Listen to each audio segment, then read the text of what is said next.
ஆண்டவராகிய இயேசு கிறிஸ்துவின் ஈடு இணைச்ச நாமத்தினாலே திருச்சபையை நான் வாழ்த்துகிறேன். இந்த மனமகிழ்ச்சியான இந்த பரிசுத்த ஆராதனையின் காலை வேளையிலே தேவாதி தேவனுடைய சன்னிதானத்திலே வந்து அமர்ந்திருக்க தேவன் நம் ஒவ்வொருவருக்கும் கிருபைகளை கொடுத்ததற்காக ஆண்டவருக்கு நான் நன்றியை தெரிவித்துக் கொள்கிறேன். கர்த்தர் இந்த நாட்களிலே நம்மோடு கூட பேசிக் கொண்டிருக்கிறார். நீங்களும் நானும் வேதத்தை தியானிக்கும் பொழுது, நீங்களும் நானும் ஜெபிக்க முழங்காலிலே நின்று கொண்டிருக்கும் பொழுது, நீங்களும் நானும் தேவனை ஆராதிக்கும்படியாக ஆலயத்திற்கு வரும் பொழுது, நீங்களும் நானும் தனிமையாக தனித்திருக்கிற வேளையிலே கர்த்தர் நம் ஒவ்வொருவரும் கூட அநேக முறை இடைப்பட்டுக் கொண்டிருக்கிறதற்காக நான் ஆண்டவருக்கு நன்றியை தெரிவித்துக் கொள்கிறேன். இந்த நாட்கள் விசேஷித்த ஒரு நாட்கள். காரணம் என்னவென்று சொன்னால், நாம் அனைவரும் இந்த 40 நாட்களிலே நோன்புகள் அல்லது உபவாசத்தோடு இந்த நாட்களை அநேக செலவழிப்பதை நாம் பார்க்கலாம். அந்த விதத்திலே இங்கு பலர் இந்த எண்ணங்களோடு நோக்கங்களோடு இந்த நாட்களை செலவழிப்பதற்காக நான் ஆண்டவருக்கு நன்றியை தெரிவித்துக் கொள்கிறேன். இந்த பரிசுத்த ஆராதனையில கர்த்தர் நம்மோடு கூட பேசும்படியாக தேவன் நம்மை அழைத்துக் கொண்டு வந்த நோக்கத்திற்காக நம்மை திருப்பிக் கொள்வோம். லூக்காவின் சுவிசேஷம் 7ஆம் அதிகாரம் 37ஆம் வசனம். The Gospel according to St. Luke chapter 7 verse 37 and 38. அப்பொழுது அந்த ஊரில் இருந்த பாவியாக ஒரு ஸ்திரீ அவர் பரிசேயன் வீட்டிலே பந்தி இருக்கிறதை அறிந்து ஒரு பரணியில் பரிமள தைலம் கொண்டு வந்து அவருடைய பாதங்களின் அருகே பின்னாக நின்று அழுது கொண்டு அவருடைய பாதங்களை தன் கண்ணீரினால் நனைத்து தன் தலை மயிரினால் துடைத்து அவருடைய பாதங்களை முத்தம் செய்து பரிமள தைலத்தை பூசினார். Thank you so much. லூக்காவின் சுவிசேஷகனுடைய விசேஷித்த தன்மைகள் 2. அவைகளிலே முக்கியமாக இன்றைக்கு நான் சொல்ல போகும் கருத்து என்னவென்று சொன்னால், அதுல ஒரு கருத்து என்னவென்று சொன்னால், லூக்காவின் சுவிசேஷம் முழுவதும் நீங்கள் வாசிக்கும் பொழுது அவர் உபயோகப்படுத்துகிற ஒரு பதம் வார்த்தை என்னவென்று சொன்னால் சால்வேஷன் அப்படின்னு சொல்வார். ரட்சிப்பு என்கின்ற வார்த்தை ஆரம்ப அதிகாரத்திலிருந்து கடைசி அதிகாரம் வரைக்கும் அவர் அந்த மைய பொருளாக வைத்துக் கொண்டு அந்த சுவிசேஷத்தை அவர் எழுதுவதை நாம் பார்க்கலாம். 7ஆம் அதிகாரத்திலே அநேக காரியங்கள் அடங்கியிருக்கிறது. முதல் 10 வசனங்களிலே 100க்கு அதிபதிகளுடைய அனுபவத்தை குறித்து எழுதும் பொழுது அவனுடைய வேலைக்காரன் குணப்படும்படியாக ஆண்டவராகிய இயேசு கிறிஸ்துவிடத்திலே கேட்கிறான். ஆகவே he was pleading to Jesus to heal his servant. 1லிருந்து 10 11லிருந்து 17 வரைக்கும் Jesus was having compassion on the woman, the widow who lost her only son. விதவை தன்னுடைய ஒரே மகனை இழந்த அந்த காட்சி அங்கே 17ஆம் வசனம் வரைக்கும் சித்தரிப்பதை நாம் பார்க்கலாம். So Jesus saw the mother's attitude, the mother's situation. அவள் அழுது கொண்டிருப்பதை பார்க்கிறோம்.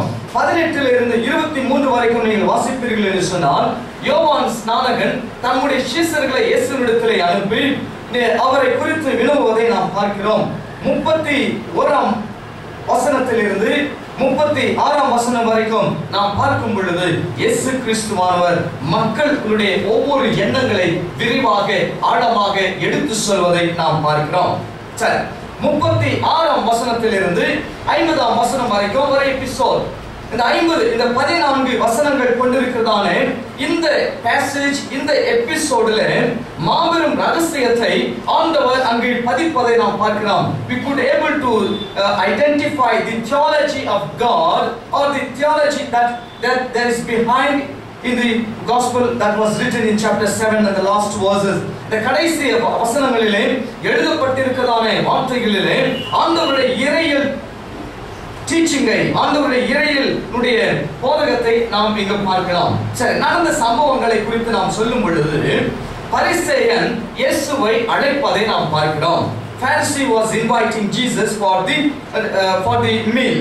அப்போ இயேசு கிறிஸ்துவை அவனை அழைத்த பொழுது 36ஆம் வசனத்திலே இயேசு கிறிஸ்துவானவரும் அவனுடைய அழைப்பை ஏற்றுக்கொண்டு அவனுடைய வீட்டிற்கு போனதை நாம் இங்கு பார்க்கலாம். ஆனால் 2 காரியங்கள் இங்கு தெளிவாக நமக்கு சொல்லப்படவில்லை. 2 questions for queries. Number 1, why did a Pharisee invite Jesus for a meal? பரிசேயன் இயேசுவை ஆகாரத்திற்காக ஏன் அவன் அழைத்தான் என்பது நமக்கு தெளிவாக இல்லை. இரண்டாவதாக, why did Jesus accepted the invitation that the Pharisee given to Jesus?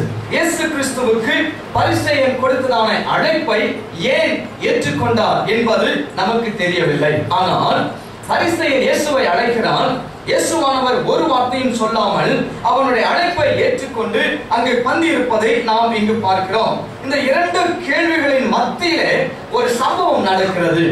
அந்த சம்பவத்தினுடைய மைய பொருளை தான் உங்கள் மத்தியிலே நான் பேசிக் கொண்டிருக்கிறேன். God not thinks the way you think. That's my theme. God not thinks the way you think. கடவுள் நீ நினைக்கிறபடி அவர் நினைப்பதில்லை என்கின்ற தலைப்பின் கீழாக பேச வேண்டும் என்று சொல்லி விரும்புகிறேன். கடவுள் ஆண்டவர் நீ நினைக்கிறபடி அவர் நினைக்கிறதில்லை. நம் அனைவருக்கும் நினைவுகள் உண்டு, நம் அனைவருக்கும் எண்ணங்கள் உண்டு, நம் அனைவருக்கும் பலவிதமான எண்ணங்கள் நம்முடைய உள்ளத்திலே தோன்றுவது இயற்கை.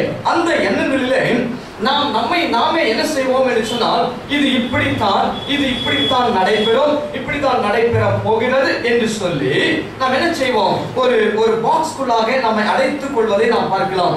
அதைத்தான் நடந்தது இங்கு. பரிசேயன் இயேசு கிறிஸ்துவை அழைத்த பிறகு அங்கே நடந்த ஒரு சம்பவம், ஒரு பாவியான ஒரு ஸ்திரீ இயேசுவிற்கு முன்பாக வருவதை இங்கு நாம் பார்க்கிறோம். சோ இங்கு தெளிவாக சொல்லப்பட்ட காரியம் என்ன அப்படின்னு சொன்னால், the scripture very clearly presents that Jesus was at home, Jesus was at the table for the meal. இப்போ இயேசு கிறிஸ்து எங்க இருக்கிறார்? சாப்பிட்டு கொண்டிருக்கிறார் அல்லது சாப்பிட அந்த டேபிளில் அமர்ந்திருக்கிறார். That is the situation. அவருடைய ஃபோக்கஸ் எல்லாமே எதுல இருக்கணும் அப்படின்னு சொன்னா சாப்பாட்டுல இருக்கணும், வேற ஒண்ணுமே இருக்காது. உங்களுக்கு அனைவருக்கும் தெரியும், நீங்கள் கெஸ்டை உங்கள் வீட்டுக்கு அழைக்கும் பொழுது நீங்கள் சாப்பாடை அந்த டேபிளில் பரிமாறும் பொழுது கெஸ்ட் வந்து சாப்பாடுக்கு முன்பாக வேற எதுவுமே பேச மாட்டேங்க, சொல்லுமா குழம்பு நல்லா இருக்குன்னு சொல்லுவார் இல்லையா? சாப்பிடுவதற்கு முன்பாக ஒரு சில பேர் இந்த வார்த்தைகள் சொல்லுவாங்க, ரொம்ப ரொம்ப டேஸ்டாக சமைச்சிருக்கிறீங்க. அவங்க என்ன சொல்லுவாங்க அப்படின்னா, ஐயா நீங்க இன்னும் சாப்பிடவே இல்லையே. ஆமா, ஸ்மெல்ல பார்த்து சொல்றேன். It smell very nice, very tasty. Therefore அந்த ஸ்மெல்லை வச்சு சொல்றோமா, நீங்கள் நன்றாக சமைத்திருப்பீர்கள். அது பேர் உப்பு இருக்கோ இல்லையா நமக்கு தெரியாது.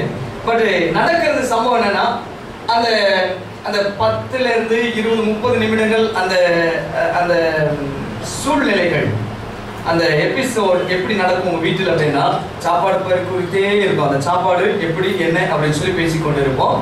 அதன் பிறகு நாம் குடும்ப காரியங்கள் அல்லது எது இருந்தாலும் நாம் பேசுவது வழக்கம். ஆக மொத்தத்தில் நமக்கு முன்பாக ஆகாரம் படைக்கப்பட்ட பொழுது நாம் பார்க்கிறது என்னன்னு சொன்னால், சாப்பாடுல கறி பீஸ் நிறைய இருக்கா இல்லையா, மீது எதுவுமே இருக்காது. ஃபர்ஸ்ட் சாப்பாடுல கறி பீஸ் இருக்கா இல்லையா. இது வந்து திருச்சபைகளில் அசனங்களிலே நடைபெறுகிறது. திருச்சபையில் அசனங்களில் நடைபெறும் பொழுது சாப்பாடுல நல்ல ஒரு பீஸ் இல்லை அப்படின்னா, ஏன்னா வேற எதுவுமே இருக்காது, ஃபோக்கஸ். ஏன்னா இட்ஸ் நேச்சுரல், குவைட் நேச்சுரல். நான் உங்களை தவறுன்னு சொல்லவில்லை, it's quite natural. we said to have food. அதனால எது நல்லா இருக்கு, எது நல்லா இல்லை, எது குறைவா இருக்கு, எது அதிகமா இருக்கு அப்படின்னு சொல்லி நாம். அப்ப இயேசு கிறிஸ்துவானவர் அந்த டேபிளிலே உட்கார்ந்து இருக்கும் பொழுது அவர் பார்த்தது என்ன அப்படின்னு சொன்னால், ஆகாரத்தை பார்க்கவில்லை. அவர் பார்த்தது என்ன அப்படின்னு சொன்னால், டேபிளை பார்க்கவில்லை. அவர் பார்த்தது என்ன அப்படின்னு சொன்னால், அழைத்தவருடைய முகத்தையும் பார்க்கவில்லை. அவர் பார்த்தது என்ன அப்படின்னு சொல்லும் பொழுது அவருக்கு அருகாக ஒரு பெண் வருவதை பார்க்கின்றார். So she was unwanted guest or uninvited guest. அழைக்கப்படாத ஒரு கெஸ்ட் தான் அங்கே வருவதை நாம் பார்க்கிறோம். அப்போ அந்த டேபிளிலே இயேசுவும் பரிசேயனும் மற்றும் கெஸ்ட் இருக்கிறார்கள். Unwanted person also is inside. She is not highly admired by the people. She was not highly respected by the society because of her life, because of her character. That was in her whole day-to-day life. அவருடைய முழு வாழ்க்கை முழுவதுமாக ஒரு கௌரவத்திற்குரிய ஒரு வாழ்க்கையாக காணப்படவில்லை. நீங்கள் ஒரு சில வீடுகளுக்கு போகும்பொழுது பார்க்கலாம், நான் பார்த்திருக்கிறேன். டேபிளுக்கு டைனிங் டேபிளுக்கு ரைட்டோ அல்லது பின்புறமோ ஏதோ ஒரு சைடஸோ இல்லை இந்த வார்த்தைகளை நீங்கள் பாருங்கள். கரெக்டான வாசகம் நான் சொல்லவில்லை. Jesus is unseen guest of every meal அப்படின்னு சொல்லி ஒரு வாசகம் இருக்கும். Jesus is unseen guest. இயேசு தென்படாத காணப்படாத ஒரு விருந்தினர். நாங்கள் சாப்பிடும் ஆகாரத்திலே அவர் காணப்படாத ஒரு விருந்தினர் அப்படிங்கிற வாசகம் இருக்கிறது. ஆனால் நாம் கேள்வி என்ன கேட்க வேண்டும் என்று சொன்னால், we need to ask a question whether Jesus is presented really in every meal that we take. நாம் சாப்பிடுகிறதான ஆகாரத்திலே மெய்யாகவே இயேசு கிறிஸ்துவானவர் சொன்ன வாசகத்தின் அடிப்படையிலே பிரசன்ட் ஆகிறாரா என்பதை நாம் சொல்லும் பொழுது அவர் போர்டில் தான் ஹேங் பண்ணியிருப்பாரே தவிர நம்முடைய சாப்பாட்டில் என்றைக்கும் அவர் இருந்தது கிடையாது. நிறைய பேருடைய வாழ்க்கை அப்படிதான் இருக்கும். இந்த பெண்களுடைய வாழ்க்கையிலே நாம் பார்க்கும் பொழுது அவள் இயேசு கிறிஸ்துவுக்கு முன்பாக வந்து நிற்கிறதை நாம் பார்க்கிறோம். இப்பொழுது ஒரு சில கேள்விகளை நாம் இங்கு கேட்க வேண்டும். Is Jesus happy about the invitation? இயேசுவானவர் அழைப்பை குறித்து மகிழ்ச்சியாக இருக்கிறாரா அல்லது மகிழ்ந்து இருக்கிறாரா? இரண்டாவதாக, is Jesus happy about the meal that was served? அவருக்கு முன்பாக படைக்கப்பட்ட அந்த ஆகாரத்தை குறித்து அவர் சந்தோஷப்பட்டாரா? மூன்றாவது கேள்வி, to what extent that he gives more importance, எதற்கு அவர் முக்கியத்துவம் இங்கு கொடுக்கிறார் என்பதை சொல்லும் பொழுது இதை எழுதுகிறதான ஆசிரியர் லூக்கா சுவிசேஷகன் நம்முடைய ஃபோக்கஸ் முழுவதும் கூட எங்கு பிரித்தெடுக்கிறார் அப்படின்னு சொன்னால், இரண்டு நபர்கள் மத்தியிலே நம்முடைய ஃபோக்கஸை பிரிக்கிறார். ஒன்று, he differentiates between a self-justified saint and a self-confessed sinner. லூக்கா சுவிசேஷகன் தன்னை தானே நீதிமானாக கருதுகிற ஒரு பரிசுத்தவானுக்கும் தன்னை பாவி என்று சொல்லி அறிக்கை செய்கிறதான ஒரு பெண்ணுக்கும் இடையிலே அவர் ஒரு கோடை பிடிக்கிறார், அங்க ஒரு கோடை வரைகிறார். He differentiates between the self-justified saint and a self-confessed sinner. அவர் டிஃபரன்ஷியேட் பண்ணும் பொழுது இயேசு கிறிஸ்துவானவர் எங்கு முக்கியத்துவத்தை கொடுக்கிறார் என்பதை இங்கு நாம் பார்க்கலாம். எனக்கு அருமையான தேவனுடைய திருச்சபையில் 6 காரியங்களை குறித்து பேசுகிறார். 6 things he talks about. நம்முடைய எண்ணங்கள் 6ம் இங்கு ஃபோக்கஸ் ஆக வேண்டும் என்று சொல்லி எழுதுகிறார். எல்லாவற்றிற்கும் நாம் வாசிப்பதற்கு நேரம் இல்லை, நான் சொல்கிறேன். முதலாவதாக அவர் என்ன சொன்னார் அப்படின்னு சொன்னால், அந்த பெண் இயேசுவுக்கு பின்பாக அவருடைய பாதத்தின் அருகே நிற்கிறதாக அவர் எழுதுகிறார். இரண்டாவதாக, she brought an alabaster flask of ointment. அவர் பரிமள தைலத்தை கொண்டு வந்திருக்கிறார் என்பதை சொல்லுகின்றார். மூன்றாவதாக, அவள் தன்னுடைய கண்ணீரினாலே இயேசுவின் பாதத்தை நனைக்கிறார் அப்படின்னு சொல்லுகின்றார். நான்காவதாக, அவருடைய கூந்தலினாலே அவருடைய பாதங்களை துடைப்பதை அவர் எழுதுகின்றார். ஐந்தாவதாக, அவர் தன்னுடைய இயேசுவினுடைய பாதத்தை முத்தம் செய்வதை எழுதுகின்றார். ஆறாவதாக, அவர் இயேசுவினுடைய பாதங்களுக்கு அவள் எண்ணெய் பூசுவதை பார்க்கின்றார். 4 காரியங்களை இயேசு கிறிஸ்துவானவர் இந்த ஆசிரியர் சொன்னதை திரும்பவும் சொல்கின்றார். 2 காரியங்கள் இயேசு கிறிஸ்துவானவர் இங்கு சொல்லவில்லை. என்ன அப்படின்னு சொன்னால், அவள் இயேசு கிறிஸ்துவுக்கு பின்பாக நிற்கிறதையும், அவள் இயேசு கிறிஸ்துவின் அவள் எங்கிருந்து எப்படி அந்த ஆயின்ட்மெண்ட் அந்த பரிமள தைலத்தை வாங்கினார் என்பதை குறித்து, எப்படி அந்த பரிமள தைலம் வந்தது என்பதை குறித்து இயேசு கிறிஸ்து பேசவில்லை. ஆனால் சுவிசேஷம் சொல்கின்றார், அவள் வாங்கினாள், she brought அவர் கொண்டு வந்தாள் அப்படின்னு சொல்லும் பொழுது 5 காரியங்களிலே நமக்கு தெளிவாக சொல்லப்படுகிற வார்த்தைகள் என்ன அப்படின்னு சொன்னால், 38ஆம் வசனம், அவருடைய பாதங்களின் அருகே பின்னாக நின்று அழுது கொண்டு அவருடைய பாதங்களை தன் கண்ணீரினால் நனைத்து தன் தலை மயிரினால் துடைத்து அவருடைய பாதங்களை முத்தம் செய்து பரிமள தைலத்தை பூசினார். The focus point, the central theme of the message என்னவென்று சொன்னால் அவளுடைய attitude-ஐ ஆண்டவர் ஆகிய இயேசு கிறிஸ்து கவனிப்பதை பார்க்கலாம். எனக்கு அருமையான தேவனுடைய திருச்சபையே, இன்றைய வாழ்க்கையிலே இன்றைய உலகத்திலே நீங்களும் நானும் வாழ்ந்து கொண்டிருக்கிறோம். நீங்களும் நானும் வாழ்ந்து கொண்டிருக்கிற வேளையிலே நம்முடைய போக்கஸ் பலவிதத்திலே நம்முடைய போக்கஸ் ஷிஃப்ட் ஆகிக்கொண்டே இருக்கிறது. பலவிதமான எண்ணங்களினாலே நாம் சிறைப்பட்டிருக்கிறோம். பலவிதமான காரியங்களினாலே நாம் சிக்கப்பட்டிருக்கிறோம், அகப்பட்டிருக்கிறோம். ஆனால் நடந்த சம்பவங்கள் என்ன அப்படின்னு சொல்லும் பொழுது இயேசு கிறிஸ்துவானவருடைய attitude வித்தியாசம் இருக்கிறது. இயேசு கிறிஸ்துவானுடைய திங்கிங்ல வித்தியாசம் இருக்கிறது. இயேசு கிறிஸ்துவானுடைய டிசிஷன்ல வித்தியாசம் இருக்கிறது. இயேசு கிறிஸ்துவானவர் நம்மை அணுகும் முறையும் வித்தியாசமாக காணப்படுகிறது. அதைத்தான் இங்கு அவர் சொல்லும் பொழுது நம்முடைய அணுகுமுறைக்கும் இயேசு கிறிஸ்துவின் அணுகுமுறைக்கும் மிகவும் வித்தியாசத்தை இங்கு நாம் இங்கு தெளிவாக சொல்வதை நாம் பார்க்கலாம். William Barclay, reverend William Barclay அவருடைய கமெண்ட்ரியிலே அவர் எழுதும் பொழுது ஏன் பாதங்களுக்கு தண்ணீர் கொடுக்கணும் அல்லது எண்ணெய் பூச வேண்டும் என்பதை குறித்து அவர் சொல்லும் பொழுது யூதர்களுடைய முறைமையின் அடிப்படையிலே ஒரு மாபெரும் கனத்திற்குரியவர் வீட்டிற்கு விருந்தினராக அழைக்கப்படுவார் அப்படின்னு சொன்னால் அந்த வீட்டிலே அழைத்த அந்த நபர் வீட்டிற்கு விருந்தாளியாக வருகிறவருடைய ஷோல்டரை பிடித்துக் கொண்டு சமாதானத்தின் முத்தங்கள் செய்ய வேண்டும் அப்படின்னு சொல்லுகின்றார். So it shows the mark of respect to a rabbi. ஒரு போதகருக்கு அந்த குடும்பம் யார் அழைக்கிறார்களோ அவர்கள் கொடுக்கிறதான மாபெரும் மதிப்பு கனத்தை குறித்து பேசுகின்றார். இரண்டாவதாக அந்த நபர் வரும் பொழுது அவருடைய பாதங்களுக்கு ஏன் தண்ணீர் கொடுக்கப்பட வேண்டும் என்று சொன்னால் அந்த ஏரியா மிகவும் டஸ்டான ஏரியா. அந்த பாதரட்சைகளோடு வரும் பொழுது பாதங்கள் முழுவதும் அழுக்காக இருக்கும். வருகிறதான அந்த விருந்தினர், விசேஷித்த அந்த கனத்திற்குரிய விருந்தினர் அவருடைய பாதங்கள் சுத்தமாகி கம்ஃபர்டபிளாக ஃபீல் பண்ண வேண்டும். We should feel comfortable to stay at the house who was inviting the guest. அந்த கெஸ்டை அழைக்கிற அந்த வீட்டில் உட்காரும் பொழுது கம்ஃபர்டபிளாக இருக்க வேண்டும் என்பதற்காக அந்த அழுக்கை அனைத்தும் என்ன செய்வார்கள் என்று சொன்னால் கழுவி சுத்திகரிப்பார்கள். so that the honorable person can feel better அப்படின்னு சொல்கின்றார்.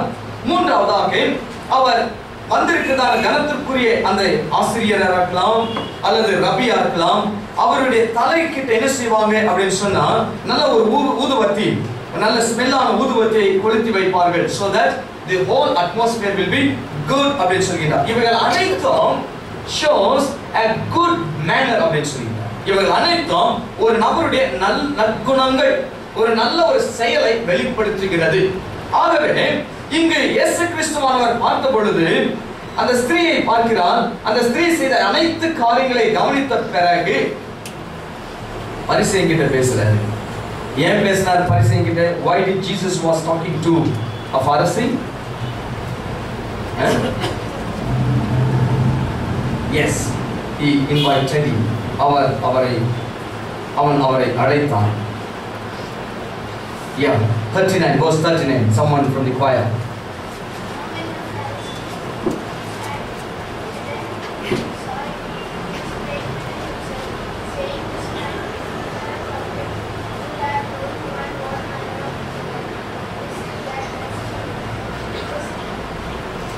That's why Jesus was talking to that Pharisee. It is not because he invited Jesus, but he thought, he was thinking in his heart, if he is a prophet, he must know who is the person who is touching him.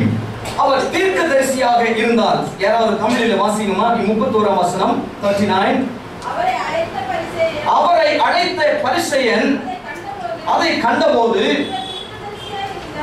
இவர் தீர்க்கதரிசியாய் இருந்தால் தம்மை தொடுகிற ஸ்திரீ இன்னாள் என்றும் இப்படிப்பட்டவள் என்றும் அறிந்திருப்பாள்.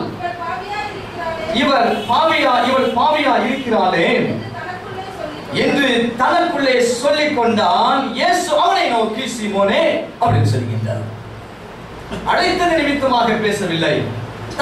தன்னுடைய உள்ளத்திலே அவன் பேசிக் கொண்டது நிமித்தமாக ஆண்டவர் அவனுடைய இருதயத்தினுடைய எண்ணங்களை அறிந்தவராக என்ன செய்கிறார் அப்படின்னு சொன்னால், சீமோனே அப்படின்னு சொல்லி ஒரு கதையை அங்கே ஒரு பேரபிளை அங்கு சொல்வதை நாம் பார்க்கலாம்.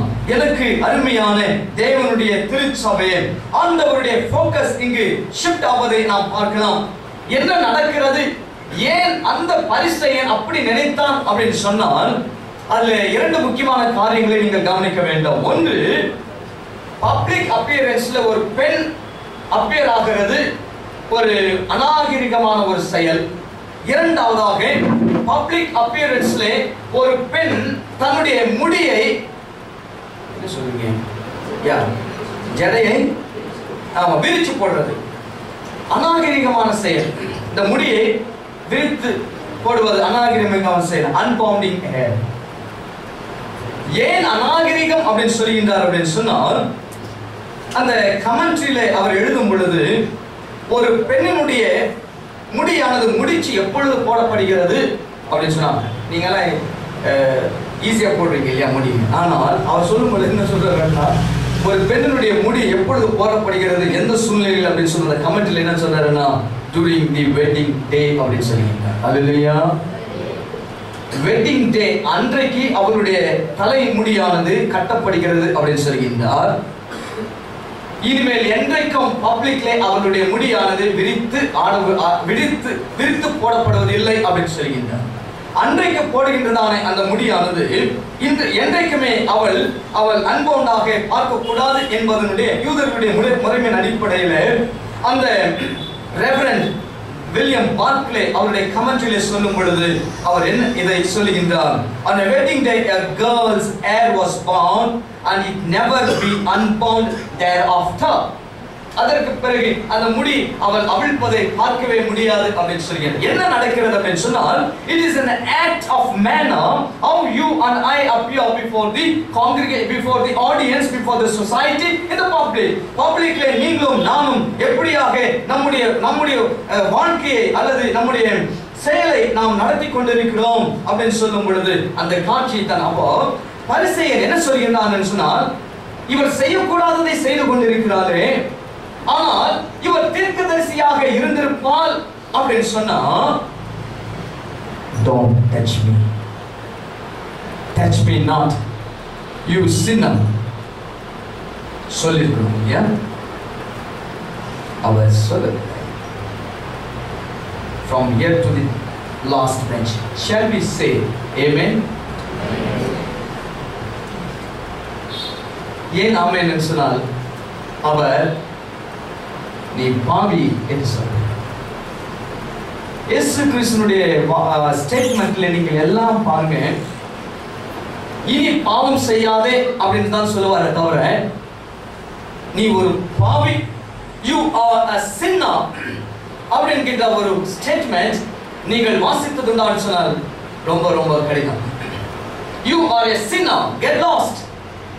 You are a sinner, you are not eligible to stand before me. எனக்கு முன்பாக நீ நிற்பதற்கு தகுதியற்றவள், வெளியே போ அப்படின்னு சொல்லவில்லை. ஆனால் அவர் என்றைக்குமே சொல்லும் பொழுது என்ன சொல்வார் அப்படின்னா, come closer to me. Hallelujah. Come closer to me. எனக்கு அருகாமையிலே வா, நில் அப்படின்னு சொல்கிறார். அவர் அந்த வார்த்தையை சொல்லல அப்படின்னா இன்றைக்கு நான் இங்கு பிரசங்கம் பண்ணி கொண்டிருக்க மாட்டேன். இன்றைக்கு நீங்கள் உட்கார்ந்து இருக்க மாட்டீர்கள். அவர் இந்த வார்த்தையை நம் ஒவ்வொருவருக்கும் சொல்லாவிட்டால் நாம் இங்கு நிற்க தகுதியற்றவர்கள், திராணியற்றவர்கள். ஆகவே இந்த பரிசேயன் என்ன செய்கிறான், தனக்குள்ளாக நீதிமான் அப்படின்னு சொல்லி அவன் ஒரு காட்சியை வெளியே கொண்டு வரும் பொழுது மற்றவள் பாவியாக பார்க்கிறாள். ஆனால் இயேசு கிறிஸ்துவானவர் அந்த இடத்திலே மாபெரும் ஒரு வித்தியாசத்தை காண்பிக்கிறார். அப்போ இயேசு கிறிஸ்துவானவர் என்ன பார்த்தார் அப்படின்னு சொன்னார், Jesus saw the attitude of a sinner when he stand before God. ஒரு பாவி தனக்கு முன்பாக நிற்கும் பொழுது அந்த பாவி எப்படியாக தனக்கு முன்பாக வெளிப்படுத்துகிறான் என்பதை நாம் இங்கு பார்க்கிறோம். அப்போ என்ன நடந்தது அப்படின்னு சொன்னா, தனக்குரியதை நல்ல கவனிக்க வேண்டும். தனக்குரியதை அவள் என்ன செய்கிறாள்? இயேசு கிறிஸ்துடைய பாதங்களுக்கு கொண்டு வந்து அர்ப்பணிக்கிறார். தனக்குரியதிலிருந்து ஆண்டவருக்கு செய்கிறார். இவன் சாப்பாடை ஒழுங்குபடுத்தினான், பரிசேயன். அவன் தனக்குரியதிலிருந்து பண்ணினானா அப்படின்னு சொல்லும் பொழுது, I have a big doubt because he was a tax collector. He was a very much important person where the money could not able to gain in a proper manner. அப்போ அவர் என்ன செய்கிறார் அப்படின்னு சொன்னால், அவனுடைய செலிப்ரேட்ஸ்ல நடந்த ஒரு காரியம், அவனுடைய கலெக்ஷன்ஸ்ல இருந்து அவன் செய்வதை இங்க நாம் பார்க்கிறோம். ஆனால் இவ்வளோ தன்னுடைய வாழ்க்கையில ஒரு தவறான முறையில் இருந்து வந்த பொழுதிலும் ஆண்டவருடைய சமூகத்திலே வந்து என்ன சொல்கின்றார் என்று சொன்னால், ஆண்டவரே, நான் உங்களுடைய சமூகத்திலே நிற்பதற்கு தகுதியற்றவள், ஆனால் எனக்குரியதிலிருந்து இதை நான் கொண்டு வருகிறேன். அவள் கொண்டு வருவதை நீங்கள் பார்க்கலாம். அதை இயேசுக்கு நல்ல அழகா சொல்வார். தனக்குரிய பணம், தனக்குரிய வேற என்ன சொன்னாரு? வேற என்ன சொன்னாருமாங்க?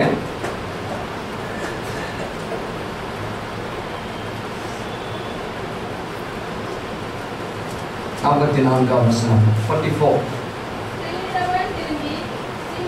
சீமோனை நோக்கி, இந்த ஸ்திரீயை பார்க்கிறாயே, நான் உன் வீட்டில் பிரவேசித்தேன், நீ என் கால்களுக்கு தண்ணீர் தரவில்லை,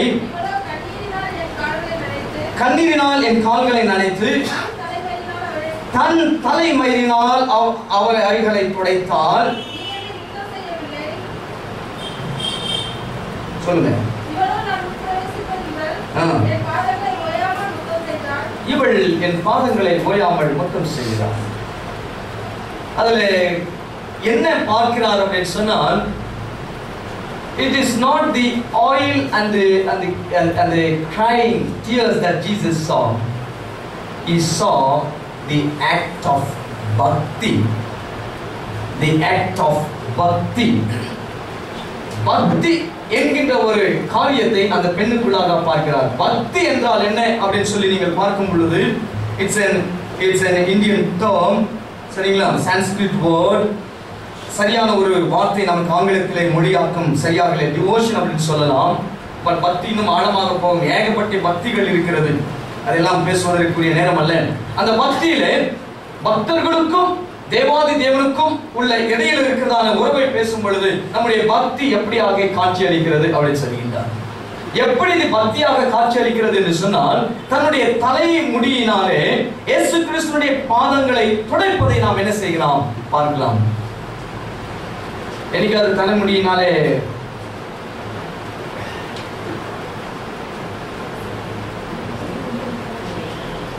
நம் தலைமுடியை பிடித்தாலே நமக்கு கோபம்.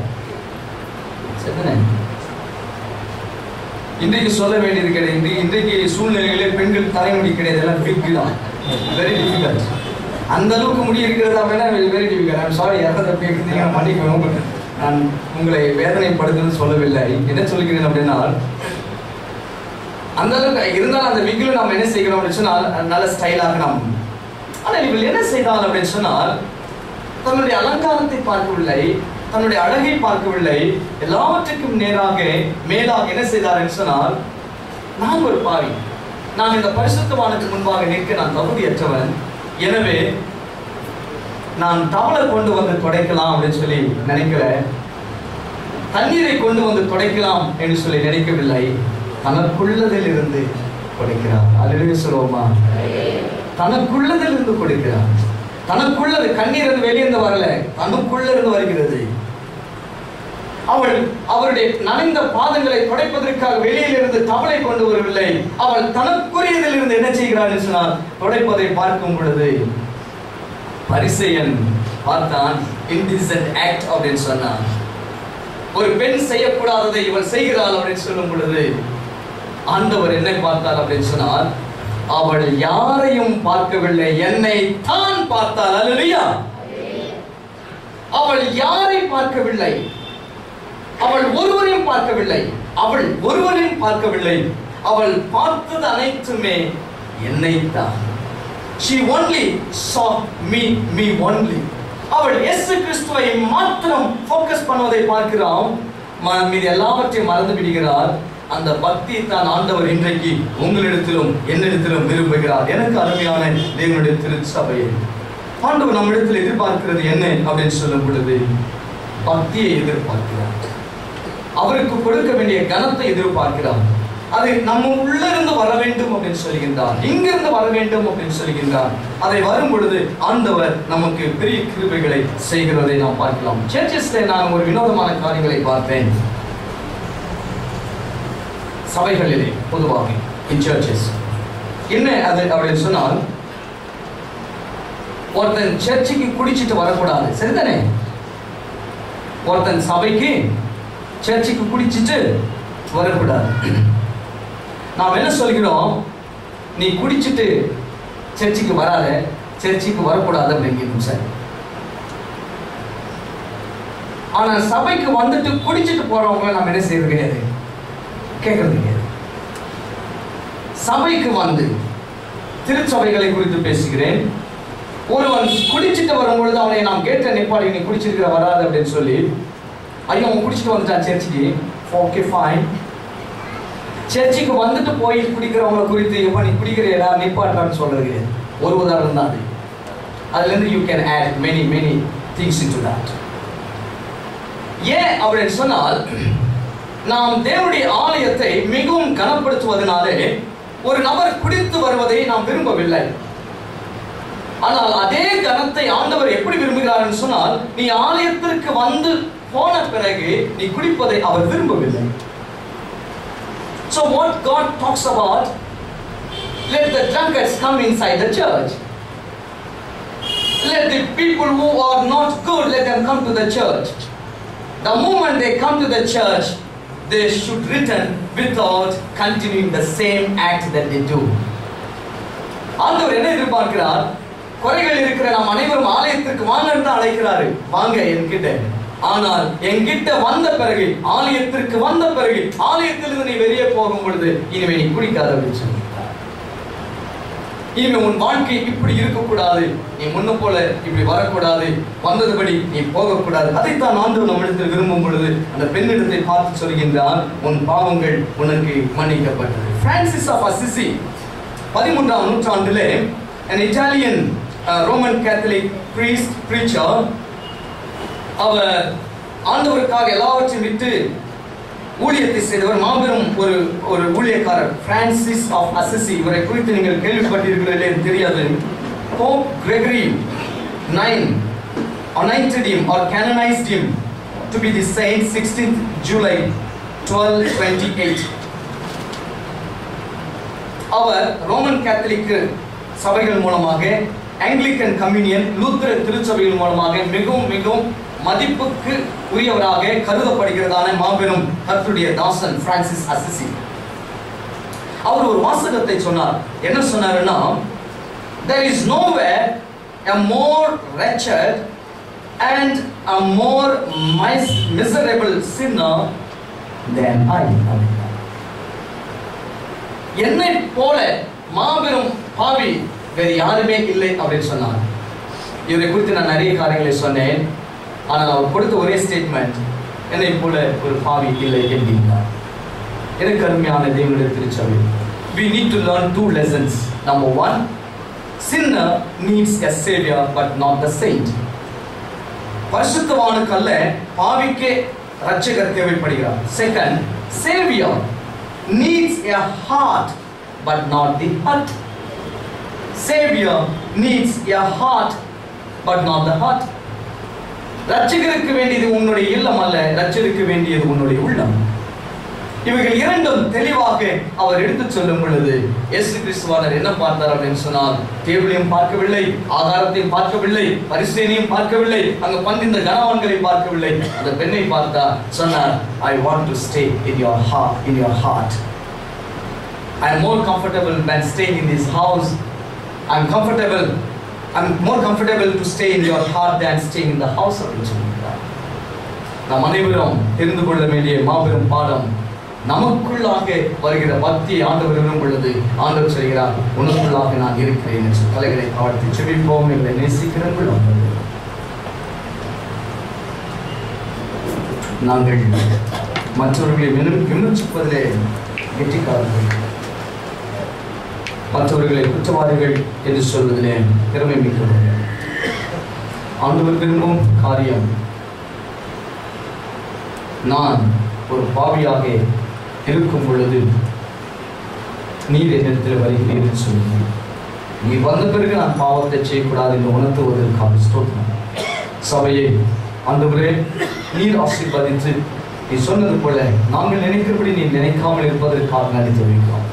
இயேசுவின் நாமத்தில் ஜெபிக்கிறோம் பிதாவே.